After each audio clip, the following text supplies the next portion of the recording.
Hello everyone, I want to do a devotional this morning on prayer.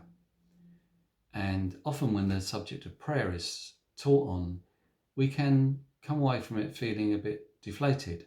I used to know a preacher who would often throw into his sermons that we just don't pray enough, which may seem valid, but often you can come away feeling this is not very helpful for me. It leaves me feeling a bit deflated, a bit defeated, a bit like I'm a rubbish Christian, and ultimately could lead to crushing my faith. So rather than a must pray more mindset, what's helpful is to develop develop your relationship with God in a way that you're talking to Him regularly, that you're listening for His voice, and a communication is going on. It doesn't have to be your 10-minute, half hour slot in the morning, but throughout the day, continually. For me, the study of prayer is energized most when I read the accounts of giants of faith. When I read their stories, their struggles, their perseverance, their encounters with God, and ultimately their breakthroughs. I like to read biographies, and one of those biographies that has helped me and inspired me is the biography of Hudson Taylor. Now, Hudson Taylor was the great missionary to China, and I want to read an extract from his prayer life. And the account happens on the 29th of January 1854. The scene is that he's travelling on a sailing ship bound for Shanghai. The ship is off the coast of Papua New Guinea, and on the islands, the sailors know that on these islands there's some fierce tribes. And one particular scary tribe is a tribe of headhunters. The wind drops and the ship begins to list and drift closer and closer to a reef that is filled with rocks where many shipwrecks have happened in the past. Hudson Taylor holds his morning service on the deck of the ship, but he notices that the captain and the crew are mightily anxious. So Taylor responds to their fear by saying, look, there's 4 Christians on this ship. Each of us will go to our cabin and we will pray and we will ask God to send a wind that would send us back on course. Taylor had what he described as a good but brief season of prayer, and then felt certain his prayer had been answered. Taylor went back on deck and noticed the corners of the mainsail had been drawn up so as not to flap about uselessly. He then speaks to the first officer and told him to release the corners.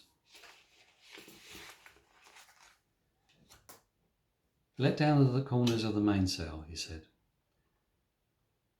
What would be the good of that? Asked the officer. We've been asking God to send a wind and it's coming immediately. We're so near the reef that there's not a moment to lose.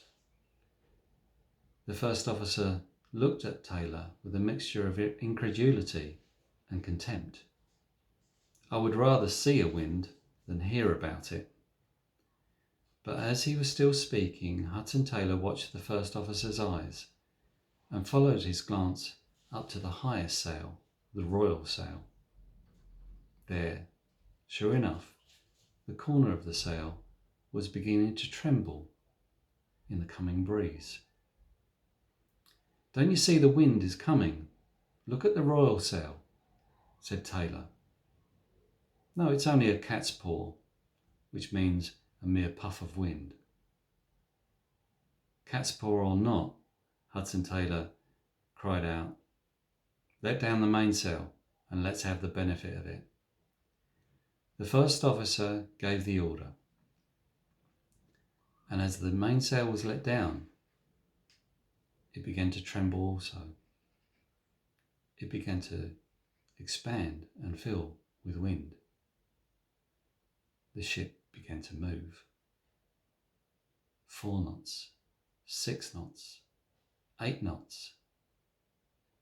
Suddenly, the ship was moving at speed, away from the treacherous rocks and in the direction of Shanghai.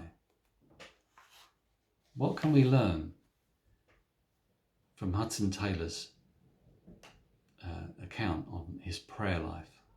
Well, firstly, he didn't pray for long. He just asked God what he needed. And in Matthew chapter 6, when Jesus is teaching on prayer, he tells us we don't need to pray for long, for your Father in heaven knows what you need before you ask him. Secondly, we can learn that he hears from God that God has answered his prayer. So it's important to listen as well as pray. Listen for God's voice. Listen for God's indication. He may give you a verse or something to assure you that, yeah, he's heard you and it's going to be okay. Thirdly, Hudson Taylor acts in faith on the basis that God has answered. There might be steps that you need to take to fully receive that answer to prayer. God may have already answered your prayer, but it's not been enacted yet because you've not acted in faith. I hope you have a fantastic day. God bless.